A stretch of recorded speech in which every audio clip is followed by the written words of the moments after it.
కొర్నేలి, శతాధిపతి అయిన కొర్నేలి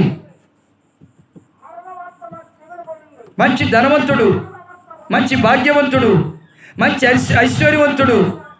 అయితే అతడు తన ఇంటిలో యథాప్రకారము ప్రార్థన చేస్తూ ఉన్నాడు, ధర్మ కార్యాలు చేస్తూనే ఉన్నాడు.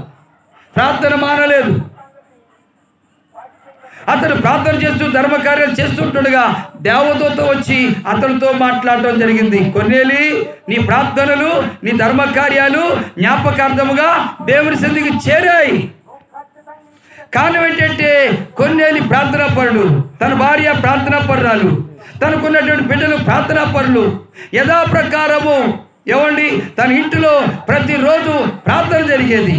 మీ ఇంట్లో అలాంటి ప్రార్థనలు ఉన్నాయా? అలాంటి ప్రార్థనలు చేస్తున్నారా? ప్రార్థనలు లేకయే కదా ఈ రోగాలు, ప్రార్థనలు లేకయే కదా ఈ సమస్యలు, ప్రార్థనలు లేకయే కదా ఈ దరిద్రత, ప్రార్థనలు లేకయే కదా సాతాను సంబంధమైన కొట్లాటలు గలిబిలి.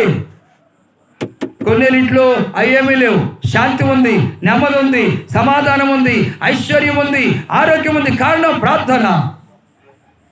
అలాంటప్పుడు దేవతతో వచ్చి మాట్లాడి, కొన్నేలి, నీ ప్రార్థనలు, నీ ధర్మకార్యాలు దేవుని సన్నిధికి జ్ఞాపకార్థంగా చేరాయి. అయితే నీ ఒకటి కొదుగు ఉంది.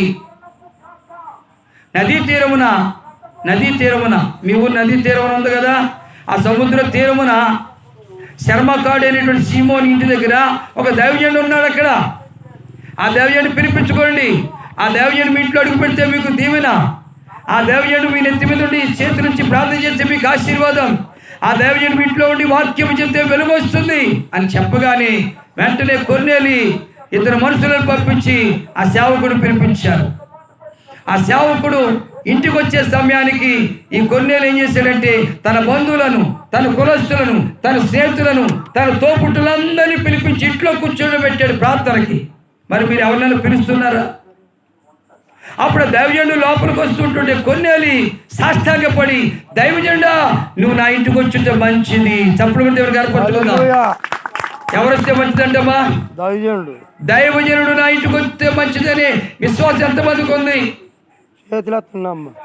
తాగుబోతుడైనా, తిరుగుబోతుడైనా, దొంగ అయినా, మోసగాడైనా, వ్యభిచారైనా, నరహంతకుడైనా వాళ్ళు మన కులస్తులు కాబట్టి, వాళ్ళు మన బంధువులు కాబట్టి వాళ్ళు బాగానే ఆహ్వానిస్తాం ఇంట్లో. మన ఇంట్లో సొమ్మే దోసుకుపోయే వాళ్ళు కూడా. కానీ దైవజనుడు మన ఇంట్లో అడుగు పెట్టుట మంచిదని నిరీక్షణ, విశ్వాసం ఎంతమందికి ఉందండి? దైవజనుడు మన ఇంట్లో చేతులు కడిగితే మనకు దీవెననే విశ్వాసం ఎంతమందికి ఉందండి? ఒక దైవజనుడు సారేపతి పట్టణంలో వెదవరాలు ఇంట్లో చేయి కడిగితే ఆ ఇంట్లో సమృద్ధి, కరువు పోయే కాలం వరకు కూడా తరగని కృపనిచ్చాడు దేవుడు.